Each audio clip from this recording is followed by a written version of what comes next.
Hello, my friends. My name is Jack Ducard, and this is Sentinel Circle. Thank you for being here today. I deeply appreciate it.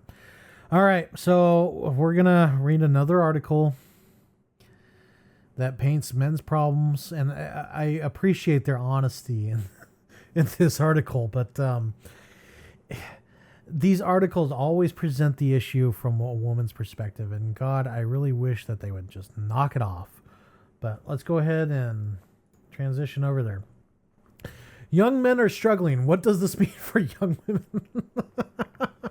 So this is an interview. There's no real how do you want to say? There's no like real facts in this. This is more just two people talking. But I still brought it up because one is the title's catchy. Young men are struggling. What does this mean for young women? Like, what about the young men that are struggling? Are we gonna really get deep into that, or it's just that's gonna be one of those things where it's like, okay, the men are struggling, but how does Susie feel about it? How does Susie feel about the struggling men around her? Just BBC, shut up. Anyways, we're gonna continue on here. Young men in the U.S. are struggling. There's no shortage of statistics about academic achievement, income levels, loneliness, even lack of intercourse, which indicate that the boys are not all right. Compared to young women, boys are getting left behind. We've been saying this for years. I mean, granted, my channel is only a couple months old, but, there's a plethora of other channels talking about these problems. But even having the conversation about how to tackle the young man crisis is complicated and can leave girls feeling, put out because there are problems. Why do we have to include the girls into our problems? This is one of the many reasons why men feel that they have to sit down and be quiet is because of articles like this. Good criminy. Serenity now. Ungawa. All right, I'm doing all right. We're doing okay here. After all, girls and women have had centuries of inbuilt disadvantages to contend with. Don't they finally deserve a moment to shine? If they've earned it, by all means, they deserve it. Okay, but don't be surprised when you're promoting women versus men, and then the men feel like society is leaving them behind. Don't be surprised at what you're doing has consequences.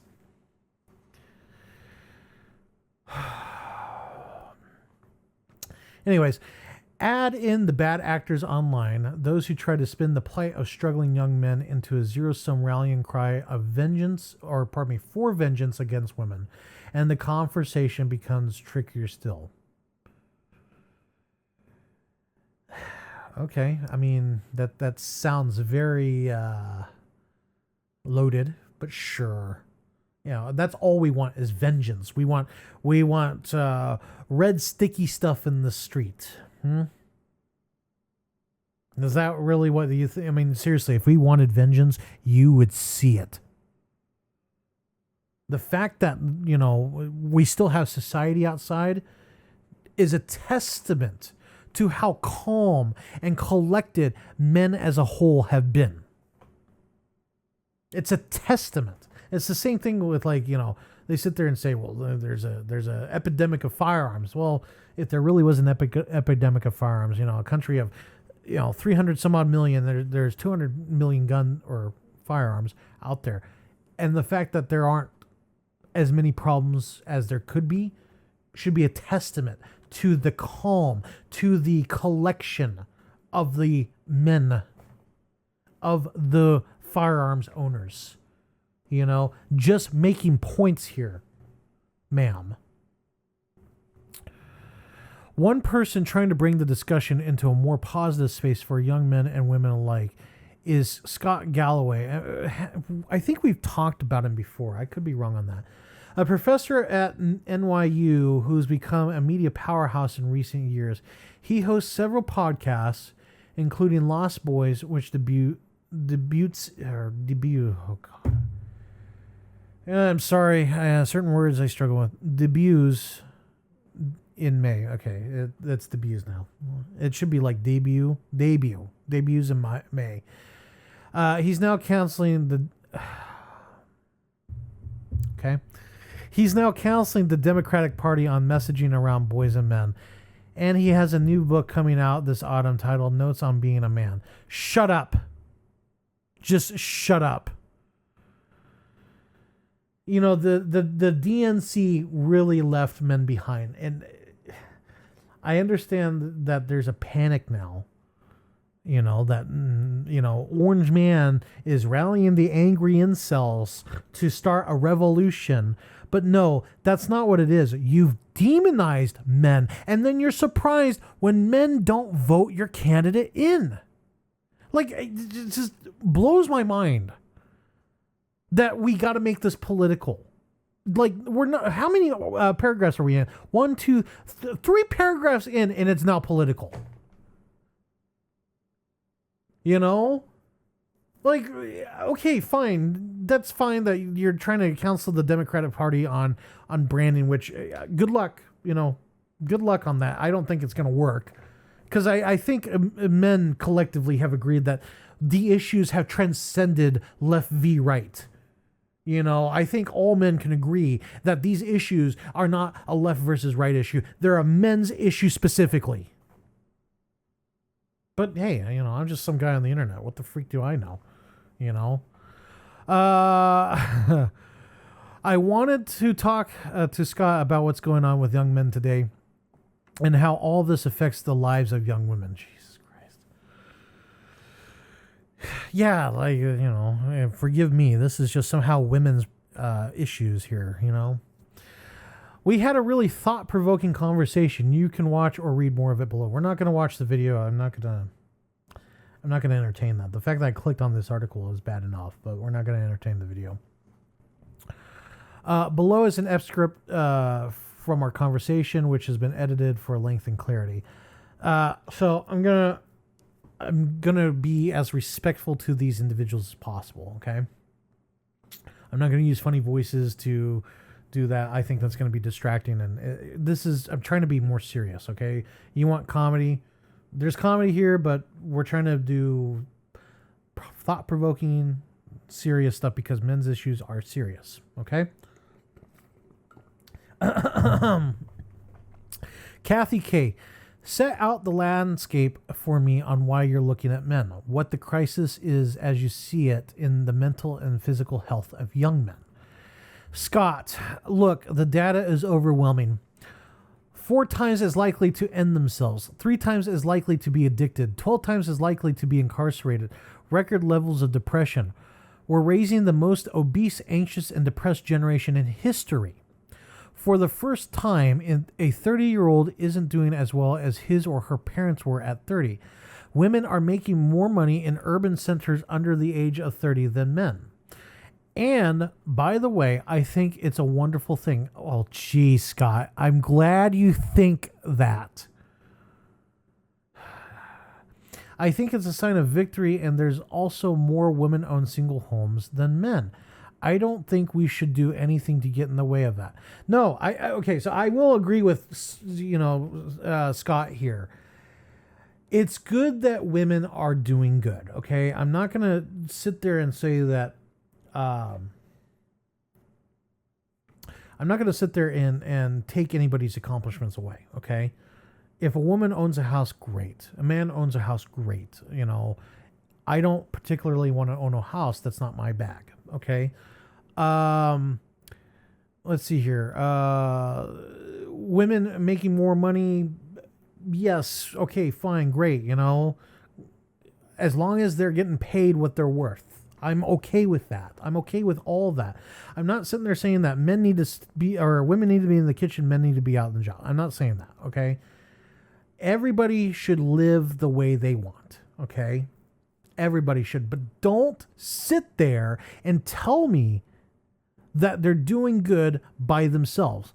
They needed a lot of help to get there, okay? And a lot of that help did come at the expense of men. Don't sit there and tell me these things. Okay? Because we all know the truth. All the people watching me know the truth here, which is that men were put on the back burner. They were actively sabotaged in many ways in order for women to get ahead. Okay? We celebrate a roller coaster ride in the guise of a rocket launch that was all women. Okay? And sit there and say it was the first all women crew. No. They were passengers on a roller coaster ride. Do not sit there and tell me otherwise. I'm sick and tired of people celebrating these faux accomplishments. You know, we don't talk about Marie Curie, who discovered X-rays and the power of the X-ray. We don't talk about the actual women that actually did something. You know, we sit there and we say, well, that's good for you, little Susie. Yes, you can be an astronaut. Meanwhile, she's shooting up on a rocket that has no controls, that has they can't do anything. You know, should something happen. We don't talk about like who's the actual woman astronaut? Like the first one, it was like Sally Ride, I think is her name. We don't really talk about her, but we talk about the famous pop star who shot up and the famous billionaire wife who shot up into space in the first female crew, which that wasn't a crew. That was passengers on a boat. That's not an accomplishment, my friends. That's a celebration for celebration's sake. That's just an excuse to have cake. While loneliness is an issue, and here's the other thing too. I don't mean to cut myself off here. Here's the other thing too. He had to clarify that he thought that it was a wonderful, because he didn't want to be seen as a bigot. The fear in this man was so great that he had to say, "Oh, that's great that women are doing that." You know, he had to clarify it just so he didn't come off as a woman hater. Anyways. So Scott continues, while loneliness is an issue for both genders, it seems to be especially hard, or a lack of a romantic relationship seems to be especially damaging for young men. I will agree here. Men, I recently came to the realization, and I've been told this before in my youth, but it's since really come back to me that men are actually the more romantic ones, not women. Women aren't the ones planning these romantic get-togethers and all that stuff. It's usually men that do it. Men are the ones that get the flowers. They do the nice dinners. They do. All women have to do is dress pretty and show up. That's it. You know, same thing in the movies. Men are the one, like women are associated with romance and all this, but it's really men that put in the effort, put in the work to wow a woman. You know. So don't sit there and tell me that women are the romantic ones. They're not. And the fact that they're not having those relationships is damaging. Okay. But there's a nasty caveat to that as well. We all know that. Women tend to channel some of that romantic energy if they don't have it in their friendship and into their professional career. Whereas young men tend to channel it into things like video games or adult entertainment, or begin sequestering from society. So we just have a group of emotionally and economically unviable young men. That is a very loaded statement, Scott. Very loaded. Men want the things that we were told were there for us when it came to be our turn. Okay, we were told that we could have a nice house, you know, white picket fence. We could have our 2.5 children. We could have our wives who won't cheat on us, who won't betray us. We were told all these things. We were told if we work hard, we get these things. It's the same thing as a certain religion saying that, there's up in heaven, there's 72 individuals waiting for them up there. We all know what we're talking about when we talk about the number 72. I'm not going to do that further, okay? But my point is we were all lied to. And now the younger generation, they see the lies that us older people were given, and they realize that it's all bunk. So yes, they're going to retreat into something that feels good for them. There's no reason for them to work that hard if all that makes them happy is a pizza and some video games. No freaking reason. And then we're being told that the new Nintendo Switch video games are going to be $90 freaking dollars. God, I hate the freaking future, man. We're going to have to work harder just to earn what was given to us at a cheaper price. Don't give me that whole, well, it's actually $120 after because of inflation.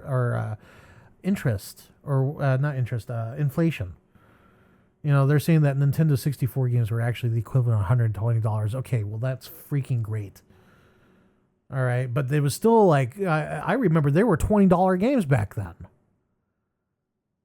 And that was new $20 games.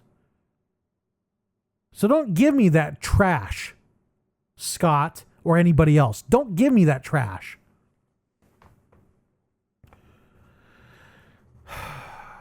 And just on a personal level, I sort of relate to it because I was one of those men. And had it not been for just some of the incredible offerings of America, access to affordable higher education. What? Whoa. Hold on. Okay, this took a complete left turn here. And just on a personal level, I sort of relate to it because I was one of those men. You were a shut-in? What? And had it not been for just some of the incredible offerings of America, access to affordable higher education. What? And I've been very open about this. My mother had access to family planning. My mother got pregnant at 47, and had we not had access to family planning and my mom had been forced to carry a baby to term, I would have not gone to college. I would have done what I should have done. I was the only man of the... Okay, all right. So let me translate this to normal people speak. The dude was raised in a single family household. His mother got pregnant. She took care of the baby. So it was just him and his mother. And he had access to affordable higher education, which the dude's like in his 50s. So yeah, again, it was affordable at the time. Okay, fine. You know, and he's sitting there saying that had the mother been forced to carry, again, it goes into, a woman's issue. He's basically saying, thank God my mother was able to get scraped at 47. Otherwise I would have been poor. That's basically what he's saying. What a sick individual.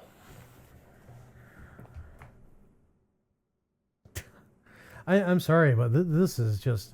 Don't listen to his podcast, or if you do, go bully him. I'm not gonna say that. Go say hello on my behalf. I'm not gonna participate in that. What's this lady's name? Katie? I think her name is... Hang on, now I'm all screwed up. Yeah, katty-kay. So, Katie, I want to look at this from the point of view of what this means for girls. A third of American women now earn more than their partners. But according to my research, and I've spent quite a lot of time writing books about women and girls, in couples where the wife earns more than the husband, they will often lie about it in the U.S. Census data to make it look like the man earns more than the wife. So what does it mean for couples navigating a situation where women are doing better, earning more, getting better educated while men are falling behind? Well, first off, you shouldn't be lying on the census at all. You know, they don't care how much you make or whatever. You know, it's a government form, and technically you can get in trouble for doing that. So don't do that. And two is, like, a third of couples have women earning more than men. That's not good.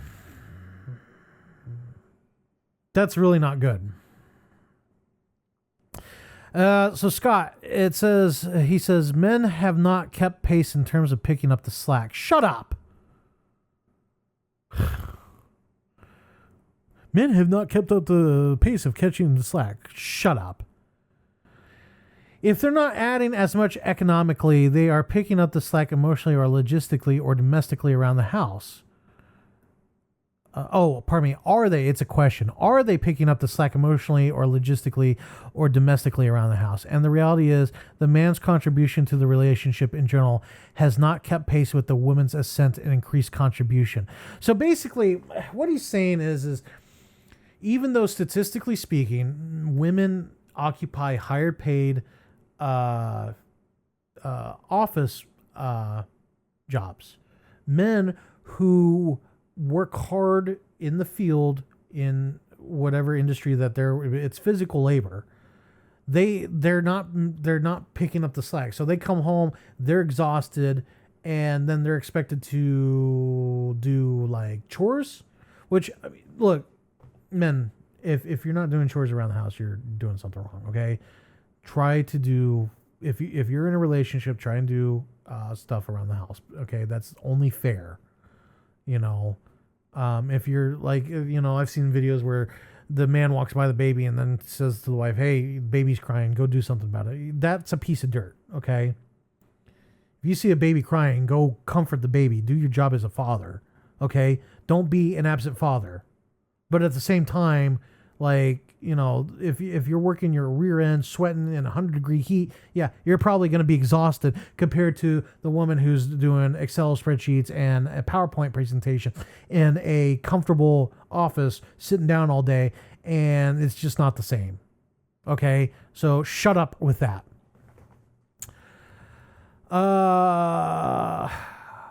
So basically, women are just sort of doing the math and saying, I'm not getting as much out of this, so I'm opting out. 2/3 of women under the age of 30 has a boyfriend. 1 in 3 men has a relationship. Women are dating older because they want more economically and emotionally viable men. Again, I've heard people talk about this. Okay. And there's always the whole, you shouldn't even try until you're 35. Well, now we're being told to wait again until we're 50. What point does this end? Huh? What point? I've men women who date younger are seen as powerful and brave. And the men who date younger are seen as cradle robbing and gross and offensive, yet that's a woman's choice too. It takes two to turn the keys on a relationship. Don't sit there and blame one man for grooming. I hate this article, and I just okay. 2/3 of women under the age of 30 has a boyfriend. 1 in 3 men has a relationship, and that's the other problem too. Is where's the disparity here? 2/3 of women under the age of 30 have a boyfriend. 1 in 3 men have a relationship. So you're saying that 2/3 of men don't have a relationship, and then you're wondering why they're checked out. They're trying their hardest to get a relationship. They're constantly getting turned down every freaking step of the way. Click, click, click, click, click, click, click. They're on dating apps. They're not getting dates, and then if they do manage to get a date, they're getting taken to the cleaners. It's just no wonder. Like, honestly, like, everyone's like, oh, why are men dropping out? To me, it's like, I wonder why. That's really the reaction that I have, is just, I wonder why, followed by a sigh. I don't blame men for doing this at all. If anything, I'm surprised it hasn't happened sooner. And maybe that's because of the internet. We can all talk to each other, compare notes, and be like, yeah, we're kind of getting screwed here. That's interesting.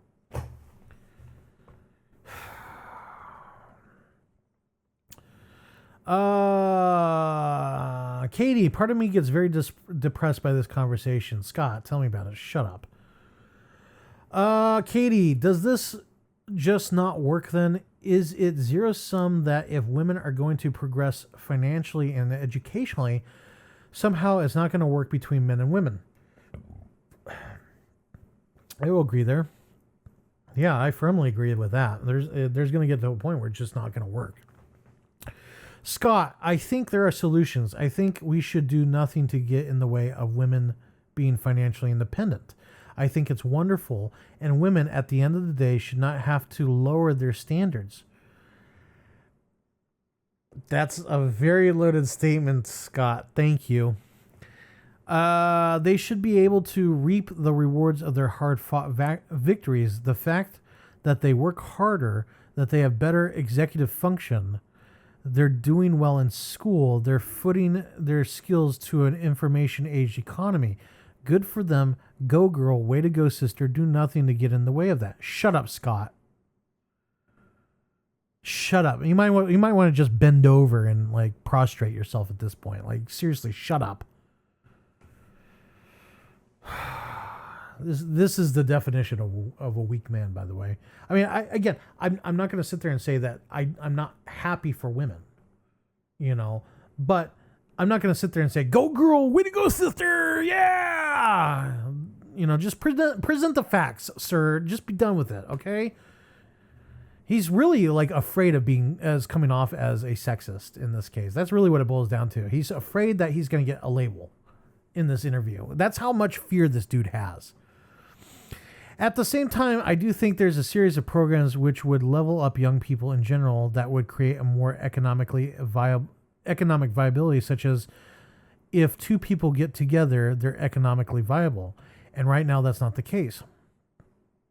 I think if we raise minimum wage to $25 an hour, such that in an economy where unemployment is at historical lows, such that people could just make more money. Oh God, I feel like I'm going to have a heart attack now. Okay. Mandatory national service such that we could demonstrate heroism and more than anything. Well, this is a mess. Hang on, I got to reread this now. Mandatory national service such that we could demonstrate heroism and more than anything, I think men and young people need more third places, religious institutions, nonprofits, more freshman seats, vocational programming, mandatory national service. What? This dude's a nut job. Why would I so I have to go and be forcefully conscripted into some national service program for a country that obviously hates my guts? That's what I'm being told here? And the fact that he's suggesting that minimum wage, and he's probably talking about federal minimum wage, be raised to $25 an hour, which, I'm not going to sit there and say that people shouldn't be making more money, but like, I make $30 an hour. My wage is not going to go up to compensate for $25 an hour. And yes, people are going to make more money, but like the instant reaction that I have is everything's going to go up, or you're going to make inflation worse. And I know like there are people like, there's some YouTubers on there that have sat there and said that, people should be making like $200. And again, I applaud that, but like, it always comes as at an expense. Like everybody thinks that prices are going to stay. Then why not just be in a planned economy at that point? The Soviets tried this, and it didn't. Look at how well that worked out for them. Okay, all I'm saying is yes. Okay, wages should go up, or prices should come down, right? But when oil goes up, when wages go up, there has to be a counter to that. And we sit there and say, well, these companies are making record profits and they should be making okay, that's great. How are you going to prevent that? Because they're just going to cut more expenses. It's just going to get worse and worse and worse. Okay. I mean, yes, they're kind of doing it already, but find a better employer, Don't work for big employers. Go find a medium skill employer. Well, but then sometimes you miss a check. So there is no answer to this. Okay, all I'm saying is he's advocating third places to like religious institutions. No, no, there. God, I'm sorry. My mind is just like, this dude's an idiot. I want to say he is an idiot, but I can't. There's too many ways to approach it. All right. Well, let's start with religious institutions. A lot of people don't want to go through to a church anymore. They're religious. They just don't want to go to a church because we've seen time and time again, the church gets corrupted. You know, a lot of people were upset about the whole, the president and vice president going to church, and you had the he-she up there saying that, be kind to immigrants. Mr. President, please be kind to immigrants. And that's what I'm saying is a lot of people saw that and they're like, screw church if that's what church is these days. I don't blame anybody, Another third place, nonprofit. So you're saying to go volunteer? What? Like, I'm trying to make Sentinel Circle a nonprofit, so I guess I fall into that category. Yeah, sure, but again, how does that, like, is he talking about like the lodges? Because none of those places existed. You guys kind of destroyed them. More freshman seats at school, which again, it goes back to the whole, the classrooms are so freaking huge at colleges that they're not, I took classes that had like 200 people in them. Vocational programming. Like what? Job Corps? Job Corps exists. Like, you can go to your community college and get a certificate and things. So what do you mean by that? And then mandatory national service. So I'm getting drafted to go paint fences like they did in during the Depression. That's kind of what you're advocating for, Scott? Because mandatory means like you're required to do it. Okay, well, what are the terms? Like I gotta live in poverty for a couple more years. I was told that once I hit 18, I'm done. I can be my own man. God. This dude's a jerk. He's a jerk. Just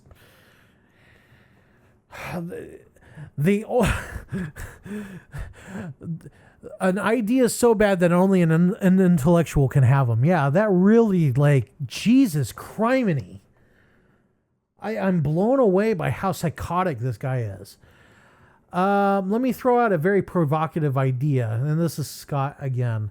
I think young people need to drink more. Shut up. Really? Like, no. There's an anti-alcohol movement that has gotten a lot of purchase. Is this guy like, does he make money from the booze companies or something? 40% of all nightclubs in London have closed down because young people don't have money and there's an anti-alcohol movement. No, you're half right. There isn't an anti-alcohol movement. It's just people are buying cheap beer because that's all they can afford. Like, has anybody been to a club recently? Because I have, and it was like $10 a cocktail. And I didn't go because like I wanted a drink or whatever, but like, it's $10 a cocktail, and half the time they're watered down, they're gross. It's disgusting. Why? Like, I work hard for my money, and I guess what it boils down to is people realize the value of money now. They realize the value of their time and the value of money, which is in relation to the time. And they're thinking to themselves, why would I go and spend 20 minutes? And that's really what it is, at least in my mind, is again, I make $30 an hour. $10 is 20 minutes of my time. Why would I spend $20 or 20 minutes of my time on a cocktail that sucks? And then on top of that, I got to tip the bartender. Why would I do that? A movie ticket is borderline $40 these days. Why would I go spend an hour of my time to go watch a movie that just lectures me? Why would I do any of these things that he's suggesting? Like, this guy is really out of touch. Honestly, this is what an out of touch new man looks like. I think the risk to a 25-year-old liver of alcohol is dwarfed by the risk of anxiety and social isolation. Scott, you don't need to drink to have a good time, sir. There's other ways to have a good time, you moron. My advice to young people, and I'm being somewhat humorous here, is to go out, get out of the house more and drink more and make a series of bad decisions that might pay when those decisions involve possible 10 years of prison time. Yeah, no, we're good. We're good, Scott. Thank you. Katie, one of the things that we talked about and written about in our research was this notion of kind of broadening the concept of care, and that obviously women are still doing the majority of housework and the chores and the caregiving for both kids and for elders. I feel like you are looking at something similar, but in a slightly different way. Oh God, excuse me. Which is redefining almost the concept of being a provider and a protector. Talk a bit about those two worlds, because you've done it in a way that I think we're actually getting you and I. Oh my goodness, this is such a mouthful. Let me try that again, everyone. Talk a bit about those two words, because you've done it in a way that I think we're actually getting you and I at something similar, which is understanding what it is to be a provider and a protector in a slightly different way from the traditional words, which might be a little off-putting to some women. Scott, I'm trying to figure out a way to thread the needle here. I think everybody needs a code to help them guide them through the thousands of decisions that they make every day, professionally and personally. Some people get their code from their church, from their family, from their work, from the military. And I like to think that young men, if they're so inclined, could really lean into this notion of masculinity. But we need to define it aspirationally. And I think of it as three very basic pillars: provider, protector, and procreator. So that's what being a man is. Being a provider, a protector, and a procreator. No, I'm good, sir. Thank you. I'll define what a man is to me, not you, because it's obvious that you can't do any of that stuff anyways. Provider. I think every man at the outset of his career in a capitalist society should assume or aim to take economic responsibility for his household. I do that. I work. But I work enough for me. And by the way, sometimes that means realizing your partner is better at this whole money thing and being more supportive of her career. I mean, look, if you're in a partnership and like she has the potential to make more than you, yeah, go nuts. What the hell? When my partner and I had kids, she was working at Goldman Sachs making a lot more money than me.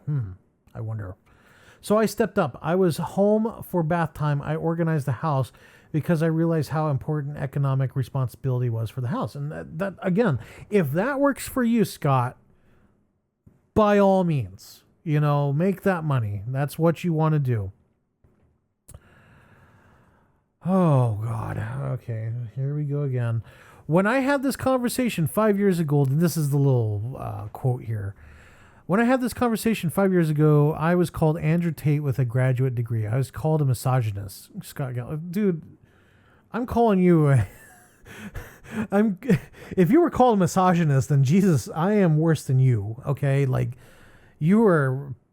I guess that's why he's defending himself so adamantly. He's in academia, which, the moment you get the misogynistic title put on you in academia, then yeah, you're kind of sunk there. So I get where he's coming from, but he's overcompensating. That's bad. Katie, did you find it emasculating in any way? Did any part of you struggle with the role of being the sort of primary provider? Scott, a little bit. And also we can talk about this, but the hard reality is, and I don't think we want to admit this, I think women are less sexually attracted to men when they lose their economic. At least he said the quiet part out loud. I agree. Like women, when they make more money, like there is kind of an ick there I don't like using the word ick, but that's I've been told that's an ick. 2, protector. I think your default mechanism as a man should be a protector. Men need to be strong. They need to be protectors. Think about the jobs that you think of as being masculine. Fireman, cop, military, all of which are being infiltrated by women, by the way. What do? They protect, and it's... One of these professions is not like the others. One of these professions just doesn't belong. And it's not me saying this, it's the Supreme Court saying this. And it's not only just physical. It breaks my heart that women in New York say they don't feel safe on the subway, or that if they see a group of men coming down the sidewalk, they cross the street. We have to train our boys from an early age.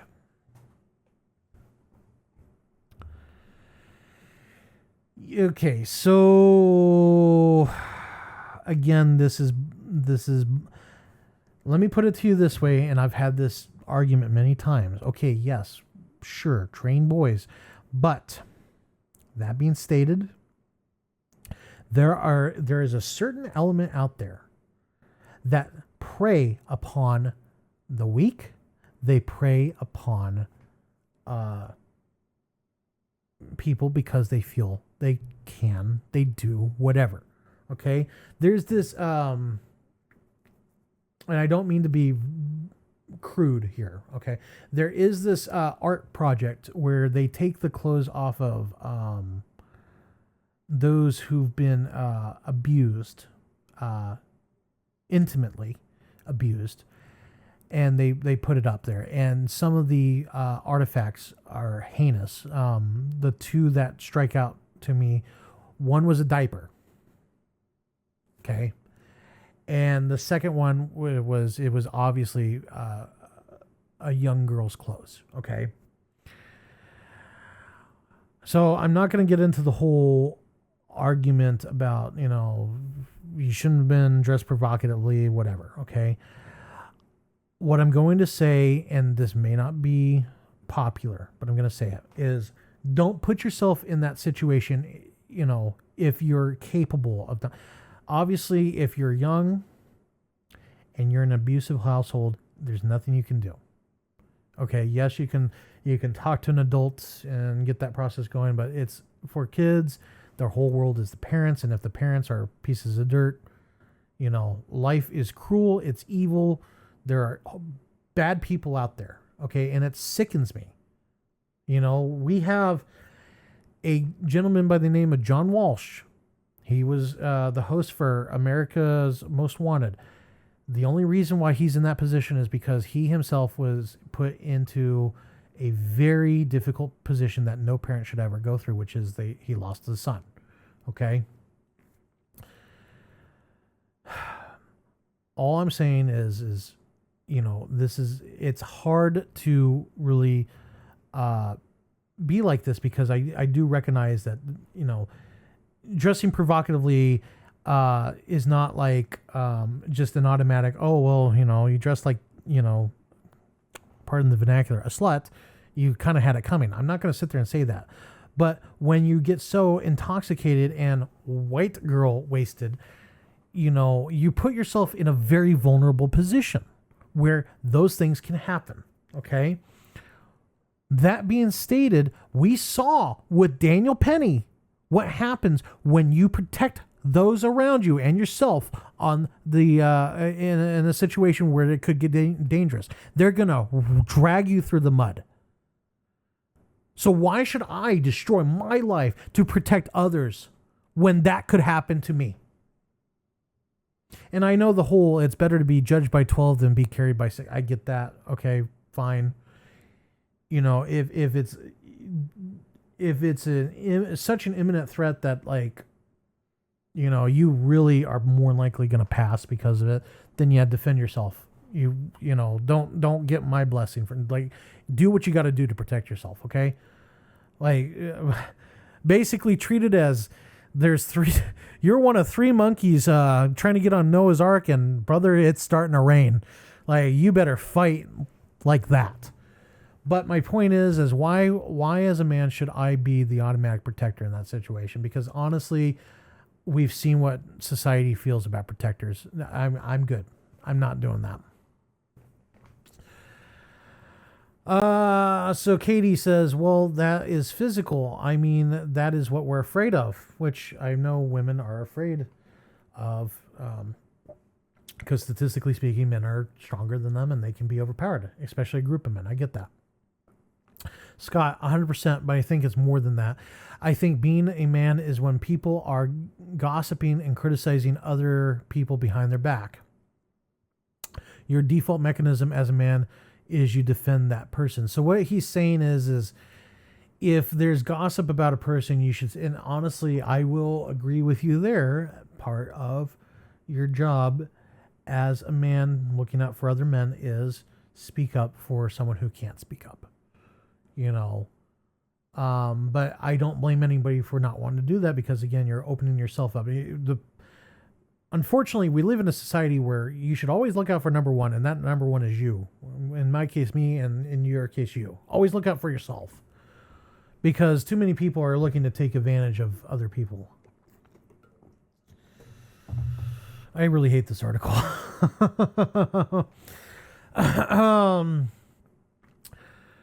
You may not agree with the transgender community. You may not think we need a law forcing a third bathroom for corporations. But when you see a community being demonized, your default as a man is to defend, to protect. God, why are we bringing these people in now? Come on. First it was political, now it's LBG. God. You're not a real man unless you support transgenders getting into your children. No, sir. And the fact he's advocating for a law saying that you need a third bathroom for transgenders. Jesus Christ. You know, because the next step is, well, you know, that you should just go wherever you feel comfortable. Okay, well, whatever, dude. Just shut up. This dude is just... Men, no. Bad, no.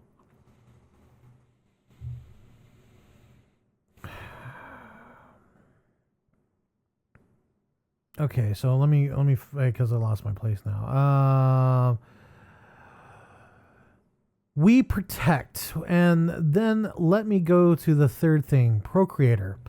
I think sexual desire, wanting to find a mate, I think if channeled correctly can be a fantastic motivator and means for being a better... Men, okay, look, maybe I'm in the wrong here. Maybe I'm the jerk in the situation. You don't need a woman to feel like you're a man. You really don't. Okay, I myself have made a conscious decision, and I'm not saying I'm MGTOW, but I've made a conscious decision saying that I'm not going to have women in my life because they've done nothing but bring me pain and suffering where neither of which is needed. Okay? If that is your choice, then by all means, I respect your choice, my friends, okay?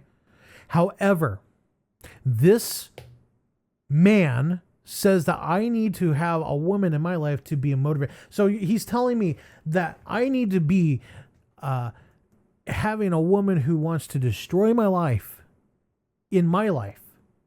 Otherwise, I'm not a man. No. Forget you, Scott. Forget you. Hard, Scott. I mean, what is this all for? We talk about AI, we talk about GDP, we talk about income inequality. The whole point for all of this is so you can establish deep and meaningful relationships. And most people would say the deepest and most meaningful relationships they have are the relationships that have been fostered by finding someone to mate with and their kids.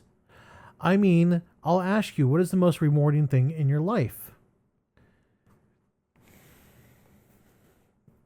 If you have kids and that's the most rewarding thing in your life, that's great. But again, this is what I talk about all the time. He thinks that his life experiences should be everybody's default life experience. There are guys out there that have kids, and honestly, they hate them.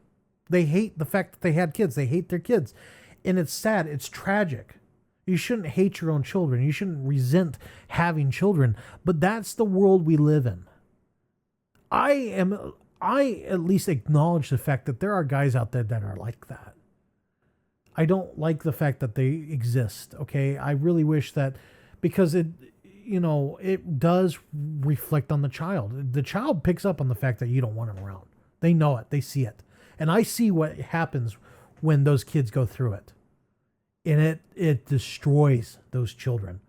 A child wants nothing more than to be accepted by his parents or her parents. And when they aren't, it's not good. It really, it affects a child in ways that I can't even begin to describe with words. The sadness in a child's face when their parent doesn't show up for whatever, or you ask, where's daddy? And he says, well, daddy left years ago and never came back. It's heart-wrenching. It hurts. It hurts me to this day. And I'm not trying to make it about me, but it's painful. Katie says, hands down, having 4 children, not even a question. It's my relationship with my husband and the 4 children we have. And again, I applaud you guys for having children and spouses, but some of us either don't want that or are for some reason unable to get that for whatever reason. Scott, 60% of 30-year-olds had a kid in their house 40 years ago. Now it's 27. Jesus criminy. It's dropped that much? Oh my God. Is it because they decided they don't want a family, or maybe they can't afford it, or maybe the dynamics of online dating? And I want to be clear, I love the fact that women are killing it. Shut up, dude. We get it. You love women. Oh my God. I just want to say I love women. I love women. Yay, cheerleader. I'm trying to be respectful, but when every freaking paragraph is like, oh, by the way, did I tell you how much I love women? It really gets hard to take this dude seriously. Just stick to... I get it. You're trying not to come off as a sexist. Okay, fine. Dude, I'm not going to sit there and say you're a sexist, and whoever is telling you they're wrong. Look, okay, stoicism, my friends, stoicism is not... one of the tenets of stoicism is not putting energy behind what people say about you. Okay? If someone is calling you a whatever ism, okay, fine. Let them waste their energy doing that. Move on. Go on with your life. Be fruitful. Oh my God.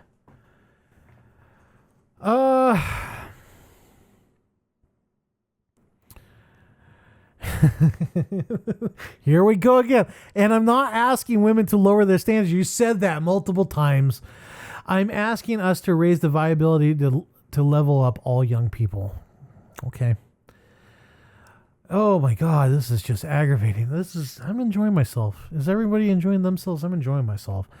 Katie, Scott, I appreciate the fact that you're tackling stuff that is awkward both for men and for women to talk about. But there are bad actors online who are talking or taking some of this disconnect between the achievement levels of young men and young women and turning it into a victim story and turning it into a vengeance story. Okay, here we go.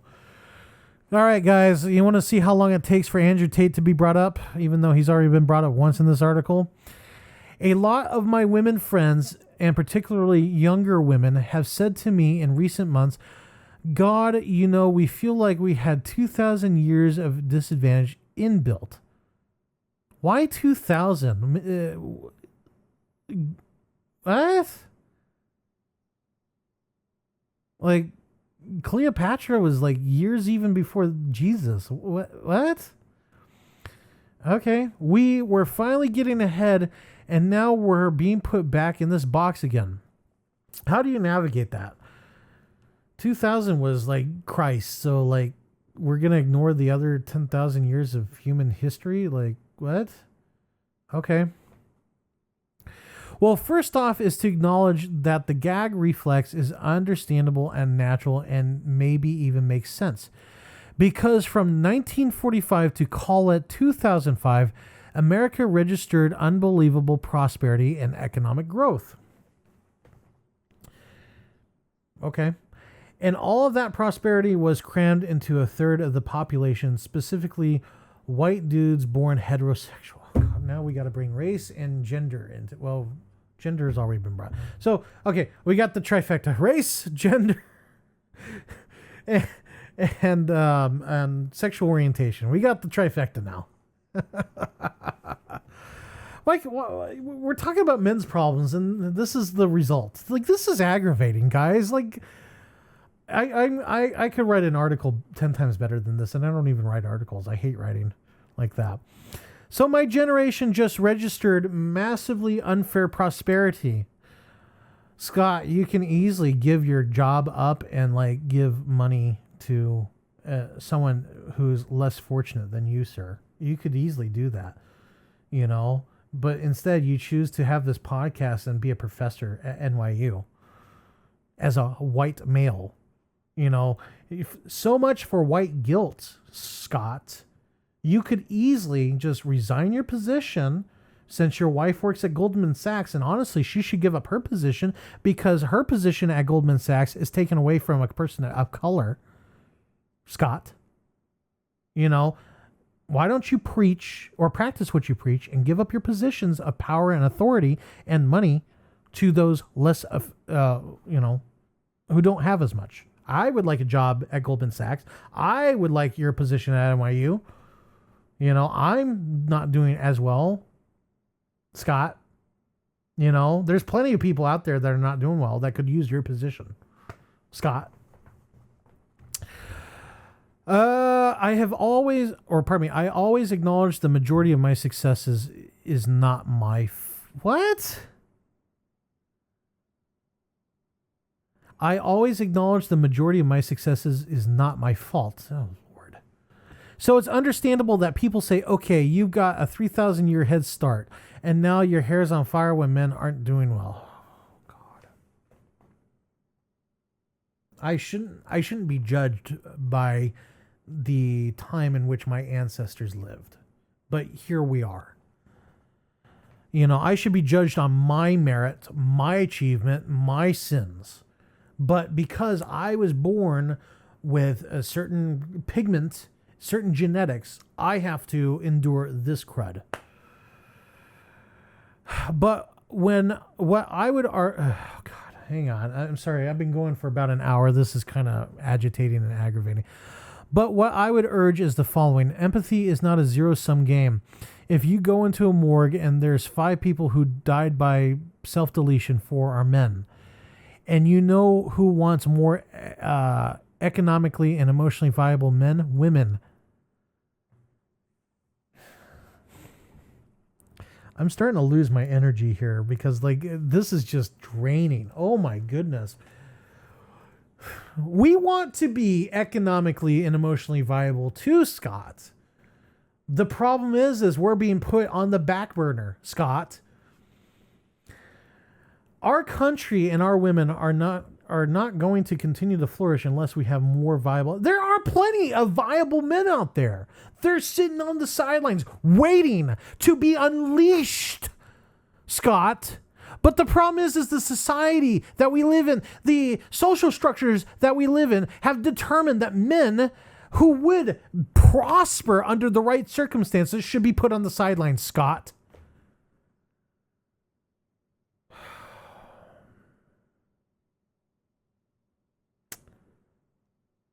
All I'm saying is there is millions of men who want a family and children and have been told no over and over and over again, Scott. I mean, granted, like I said, I'm not MGTOW, you know, but I don't want a woman in my life. But I see the communities out there like Incel and Red Pill and all that stuff. I mean, they're like, specifically the incels, they want a woman, but for some reason they can't. So yes, they are angry, right? They're really angry at the fact that they can't. You know, like I'm very sympathetic to the incels specifically because like, you know, they did all the right things and they're still being told no. And then at some point you're like, well then screw it, screw you people. Like I did everything you asked, you still are not giving me what I want, and then you wonder why I'm dropping out of society. Well, this crud is why. All right, let's finish this article so that way we can move on with our lives. And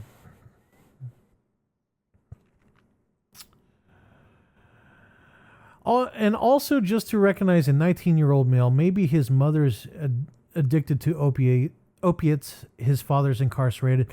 He has a lot of middle class on-ramps sequestered, is really struggling, has big tech companies trying to get him to engage in adult content, gambling. He's got much more risk-adverse brain. That was a mouthful. I mean, basically what he's saying is he needs to recognize that there are 19-year-olds that have a bunch of external factors messing with him. Okay, that's basically what that sentence was. We can have empathy for these people. Civil rights didn't hurt white people. Gay marriage didn't hurt heteronormative marriage. Our young men are struggling. I can really go hard on the whole gay marriage thing, but I'm not going to. You know, that led to kind of, you know, what's going on in schools today. When I had this conversation 5 years ago, I was called Andrew Tate with a graduate degree. I was called a misogynist. And the conversation has become so much more productive because the people who are leading the conversation now are mothers. Are they single mothers or are they just mothers in general? And what I tell young men when I'm coaching is the way you know you have failed as a man is when you start blaming other people.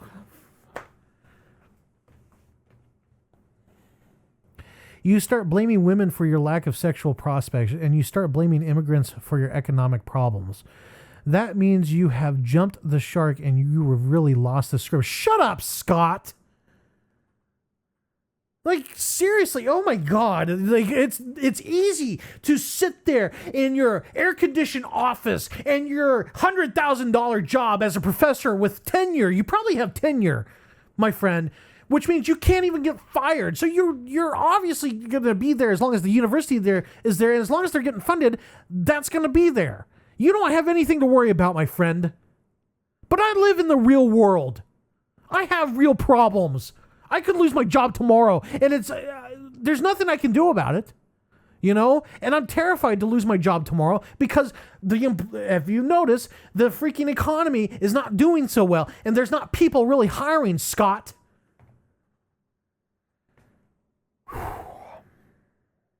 I don't like this guy. I really just want to... I'm not going to say anything.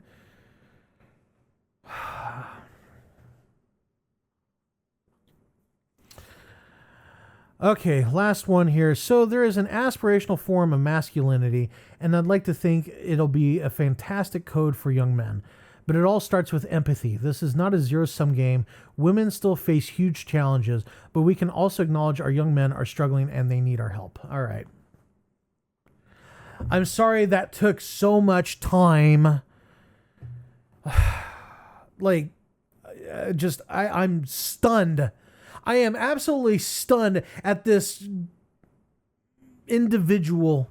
I was about ready to say something unkind, but it's just, this is the crud that I am talking about day in and day out. This is the crud that all these guys are talking about day in and day out. This is the stuff that men have to deal with on a daily basis. We're told constantly it's our fault. You know, half the men that I talk to every single day, actually 99% of all the men that I talk to every day, they just want to be left alone. They just want a job, they want a wife, they want kids, and they want to be left alone. But no, we can't have that. We're constantly told that we need to have empathy, that we need to support, we need to do that. Where's our support?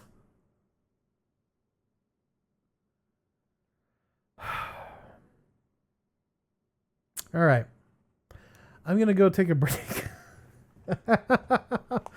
I'm gonna take a break. This article, like, I'm just, it was aggravating. And again, thank you for sticking with me on that one. That wasn't a journey. That was an odyssey. I feel like Leonidas right now, circling the Aegean for God knows how long. It was a trek. So we're gonna come back with your comments and then my final thoughts on this. This article here. So thank you very much for being here. We'll be back. Thank you. Hello, my friends. Jack Descartes here once again. Thank you for watching this video. We appreciate it. I just would like to take a few moments of your time. Right now, we are currently raising money to host a website. We have Venmo, Cash App, PayPal, as well as a Patreon in case you'd like to donate once or you'd like to give a continued donation. The donation on the Patreon is only $3 a month. Cash App, Venmo, and PayPal, you can donate however much you want. There is no obligation. I will continue to try to provide as much content for free as possible.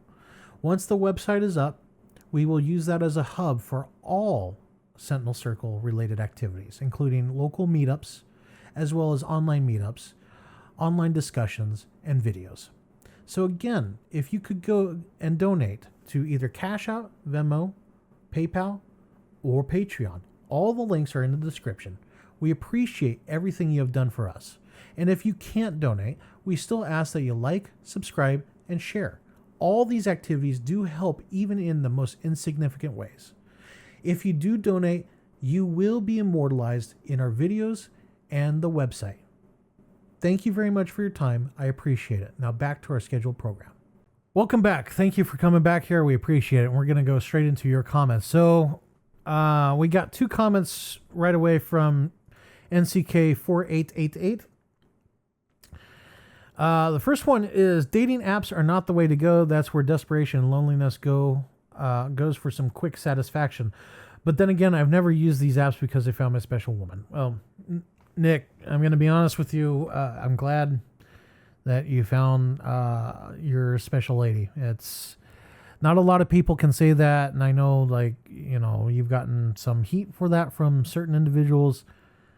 But I find that a beautiful thing, and you are doing God's work. Thank you very much.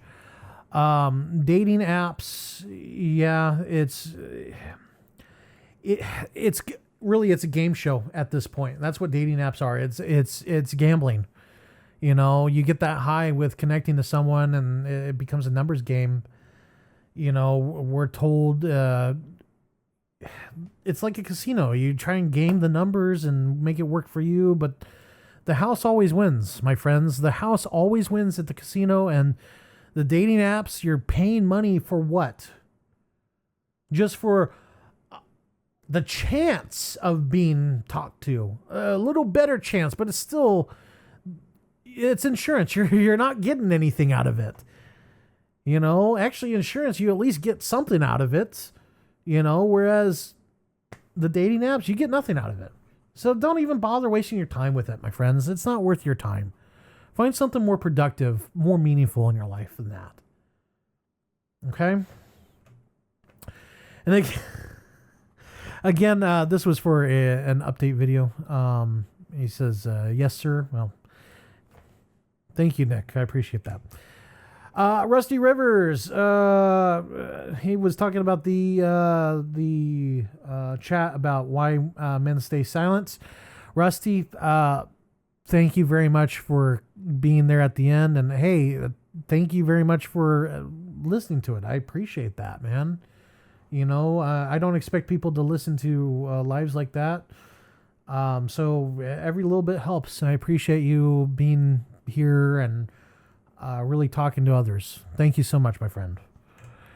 And Sam Fisher with some words of encouragement. Good work, Jack. Well, thank you very much, Sam, and thank you for being here.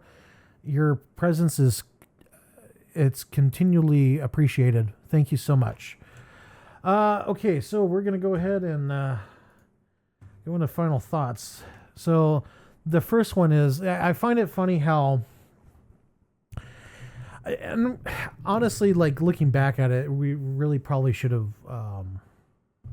watched the video instead, because that interview was hard to read. But I knew just by reading it that where it was going. I kind of read. I didn't read the whole thing. I kind of read a little bit of it before I was like, yeah, this is a good article to react to. I didn't realize it was going to get that bad. I was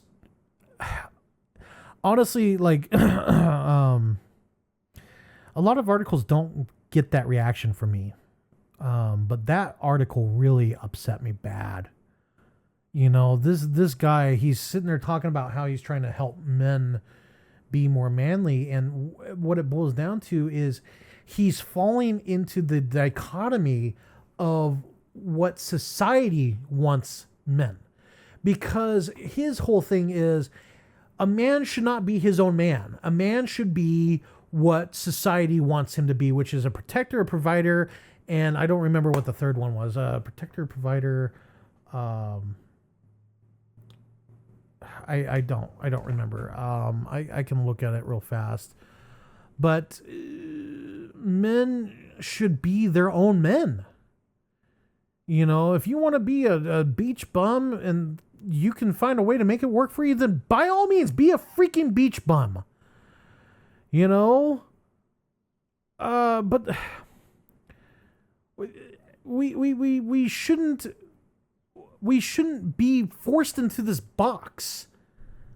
And the fact that this dude is just so, his ideas are dangerous, my friends. That's really the best way to describe it, is dangerous.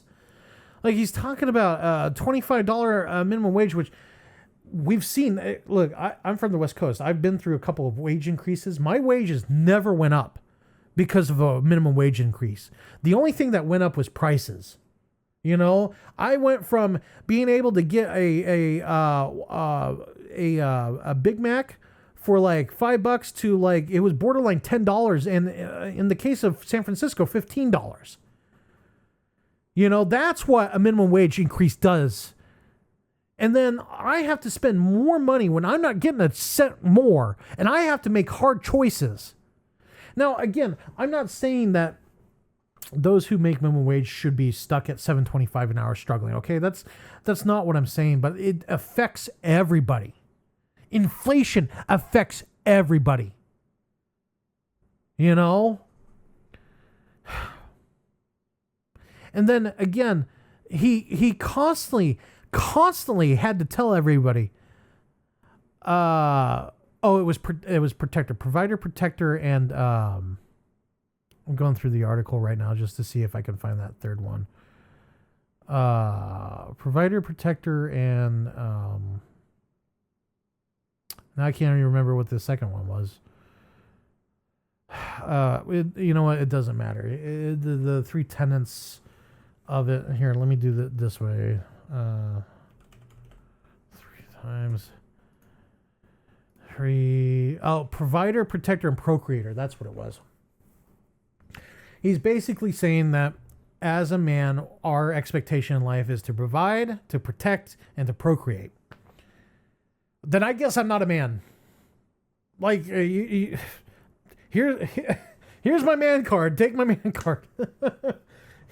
You know, I'm not willing to do those things. I'm not.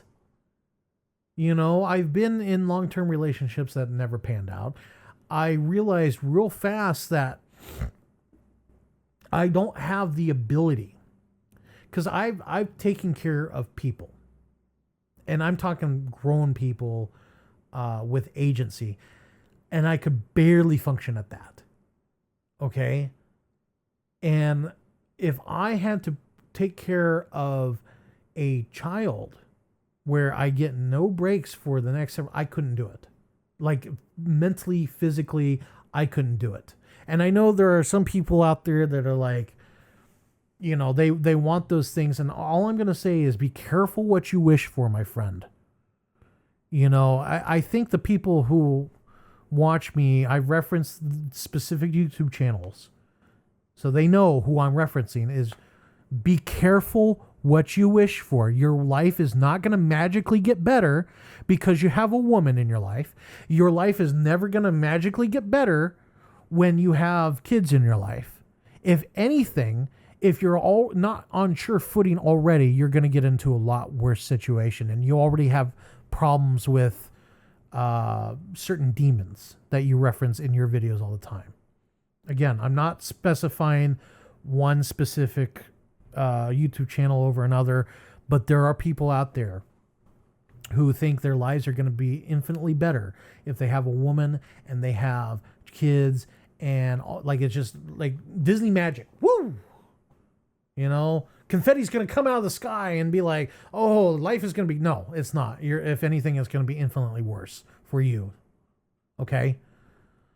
And like I said, we've seen cases like Daniel Penny where, you know, the dude was very dangerous, very erratic, and all of a sudden, like, he grabs him, and, you know, now the state of New York wants to prosecute him, drag him through the mud. He spent time in jail. He has his life destroyed. Like, everything that he worked so hard for gone in an instant. Why would anybody put themselves in that position? You know? Like, this dude is saying that men's the problem. And no, men are not the problem. Men are finding solutions to the problems at hand, which is what society is putting upon us. Society is simultaneously trying to break us and enslave us, my friends. I'm not going to stand for that. I'm going to bring the mic a little closer. It's going to make sounds. I'm sorry, okay? But society's not helping us at all. We've seen it for almost 20 years at this point. You know, and men are not real men unless they stand up for the LGBTQ community. No, I'm not going to support that. You know, like how many stories do we need of individuals claiming to be women going into women's prisons and violating our girlfriends, wives, daughters, whatever in women's jails? Huh? How many stories of men who are pretending to be women are going to be in women's sports and hurting women? You know, the one girl who had the volleyball smacked in her head so hard that she's now permanently disabled. Where's her voice? You know, you want me to protect the man that freaking spiked the volleyball into her face and crippled her? No, sir. No, Scott. I'm not going to do that. And anybody who sits there and defends that man for what he did, shame on you. Shame on all of you who sit there and indulge in that psychosis. You know, you want to talk about being a protector of society. I am. Because I've seen what the degeneracy brings us. And no thank you. I'm not going to support it anymore. You know, and if I lose everything I've had, well, fine, so be it. You know, it wouldn't be the first time that's happened to me anyways. Not going to be the last time either. I'm going to stand for what I believe in. That's basically what I'm trying to say, is I'll stand for what I believe in. I'm not going to sit there and defend this illness, this sickness. You know, I don't care if I am judged by these individuals. I don't care if I lose my job and my livelihood. I don't care. Okay? Because at some point, someone has to say something. Someone has to stand up and say, no more. You know? And granted, like, I know that we recently had what we call the black fatigue going on, which I think the reaction to the black fatigue was a little too aggressive, but I guess that's what pushback looks like. You know, Rush always said that pushback's going to be ugly, but this is what pushback looks like. This is indeed what pushback looks like. You're sitting there talking about how toxic the manosphere is. Well, this is toxic to us. You're basically telling us that we have to... It was the same article that I did last week from... it may not be last week with the way that my videos are presented. But the lady saying that, well, we need real men, and real men support closing the gender wage gap and all that stuff. Well, no, we're not going to do that. I'm tired of this. I'm tired of being told that I have to do things if I'm going to be considered a real man. No, real men have agency. Real men have a voice. We talked with 4 men the other day about how they were being told to be silent and how we shouldn't be silent anymore. That was a real man's conversation, not this drivel that Scott is peddling. Those men that were on my panel, I praise those men. They spoke up. They spoke their truth, their heart. That takes bravery. That takes courage. What I do takes courage. What you do, my viewers, by watching, by liking, by subscribing, that takes courage. That is an act of defiance every single time. It's an act of defiance. But what this man is suggesting, you need to be a provider, a protector, a procreator. That's setting a pathway. That may not be a pathway for everybody. If it's your pathway, fine. Go do it. That is your choice, my friend. And I will defend your ability to make a choice. But I should not be told that I'm not a man because I don't want to be a provider. I don't want to be a protector. I don't want to be a procreator. I shouldn't be told that I have to make sacrifices like that. What about the women? The women can go travel blog and go wherever the heck they want. Meanwhile, I'm slaving away to provide for that. No. You want equality? There's going to be equality. You may not like it. Anyways, this article sucks. I know it was an interview. It didn't really do much. They did bring up some good points, like the opening paragraph. 4 times as likely to end themselves, 3 times as likely to be addicted, 12 times as likely to be incarcerated. Records levels of depression, obese, anxiety, depressed. 30-year-old today is not doing as good as his parents did at their 30s. These are signs of a sick society. It's not the men. The men are just tired. We were promised all these things. These promises did not come to fruition. We're always told, well, you're going to have to work a little bit harder. You're going to have to try a little bit harder. No, my friends. No.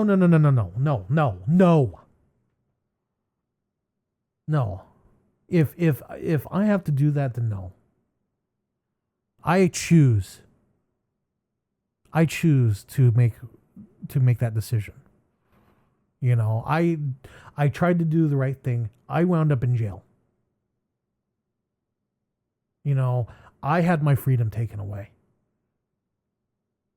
Because the people around me didn't do the right thing. I did the right thing.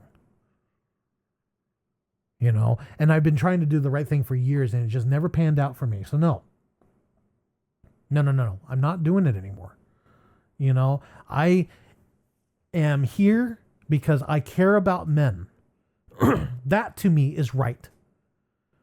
I don't want any more hurt men. I don't want to see another man end himself. I don't want to see another man hate his life, hate everything about him because he tried to do the right thing. I'm tired of that. I want men to experience freedom for the first time in their lives. And I will do everything I can to make sure that happens. Everything I can within reason. I'm not going to do anything insane or anything like that, but there has to be a point where we say enough. We are men.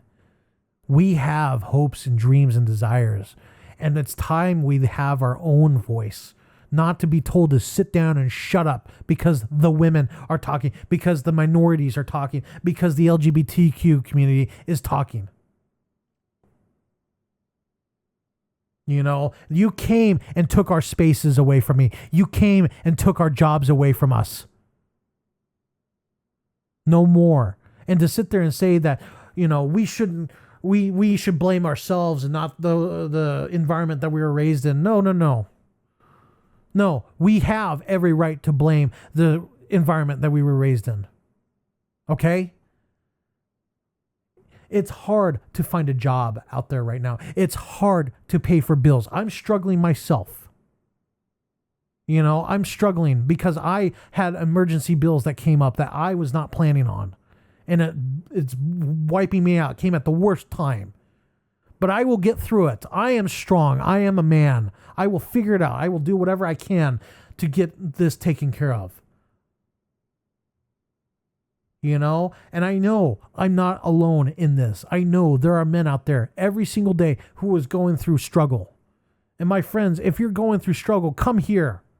Sit down with me. I will listen to you. I will do what others have not done, and that is to give you an ear, give you a shoulder, give you a hand. My brothers, we need to be strong because nobody is there for us. But no, I promise to you, my friends, I am here for you. I am here for you. The people who are in Sentinel Circle are here for you. And all we ask is you be there for them too. Because that is what Sentinel Circle is. Men watching out for other men. We need to be our own advocates because being islands out in an ocean, being the lone wolf is not working. You know what happens to the lone wolf? Since I'm bringing up the lone wolf dies. The pack is stronger when they get rid of the lone wolf. Lone wolves are outcasts. And believe you me, I used to think that I'm a lone wolf, but I realize as I get older that being a lone wolf it's lonely, it's hard. And it's not the man I thought I was. It's not the path I thought I wanted. I realize now that I know that a lot of people want to go their own way. They want to be their own man. And if that's what you want, that's what you're comfortable with, more power to you. But I can't do it. I just see too many people out there that are just suffering, and we lay them on the concrete just for them to die. You know, we allow drugs and alcohol and gambling, adult content to permeate through us because it's got to fill a hole in us, a hole that we need filling. You know, we're missing something. Is that what we want to do? Is fill it with these vices? No. So much wasted potential out there. So much wasted ambition. We are better than that. We are stronger than that. But because we allow society to kick us down, we just throw up our hands and say, okay, that's it. I'm done. No.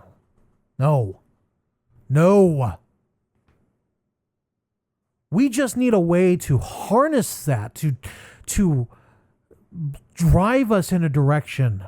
You know, MGTOW Outlaw brought it up too, that there's so much factionalism within the manosphere. If we dedicated ourselves in one direction, we could change things, change the world. And I'm not talking about, you know, getting a couple people voted in who renege on their promises. They just tell us what we want to hear to make us feel good. No, I'm talking about real substantial change. Something tangible. Something real, something alive.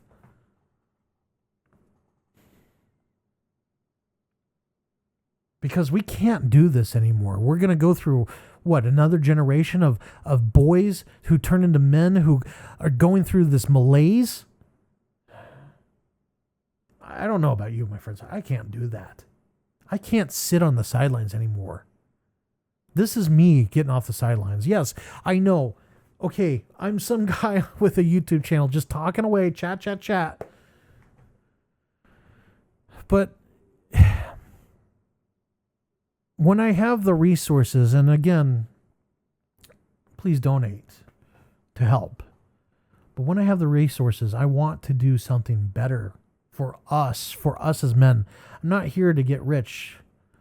You know, I'm also putting my own effort, my own money into this. I want better for all men. I want better. I may never see the better. I've made peace with that. You know, in a way, what I'm doing is selfish. It is a way to leave my mark, a legacy behind. But at the same time, I'm not going to have children. I'm not going to have anything beyond me. So what do? Do I just say, okay, well, that's all she wrote. That's my retirement plan. 9mm? No. I want my life to matter. And I want you to live lives of purpose, of meaning. You know, you can do that here at Sentinel Circle.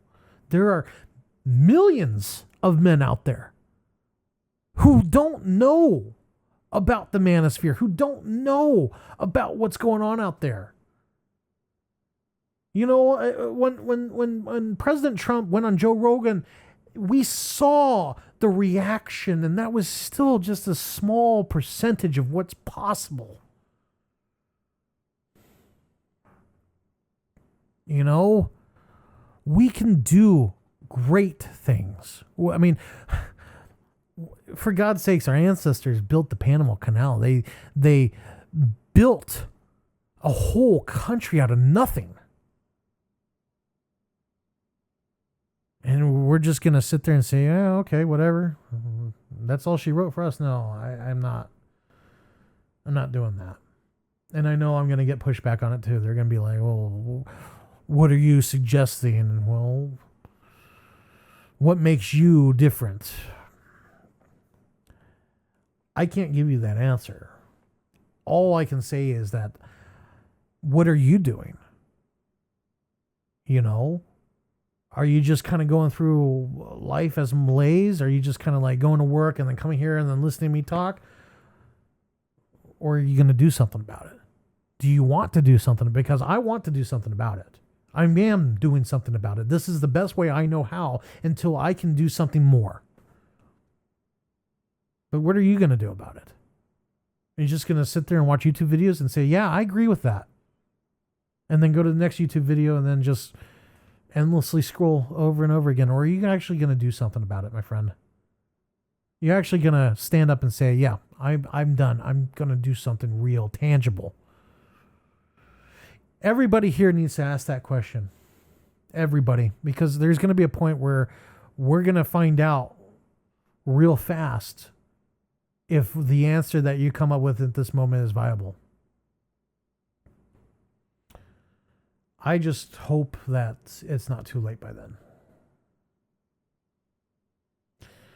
But who knows? I'm just some guy on the internet. I mean, my opinion is just as valid as yours, my friend. Anyways, I'm sorry I got a little dour. This article was bleh. But I hope I learned something. Scott Galloway is up his own rear, but you know, anybody who's got a doctorate, who's in academia, they tend to be up their own rears, you know. So anyways, again, if you like the video, which I honestly, in this case, I don't blame you if you didn't like it, but it was an awful article. But if you did like this article, please like and share the video. If you haven't clicked subscribe, click subscribe. Join the circle today, my friends. And hopefully I'll see you next time. All right. Have a good day. Goodbye.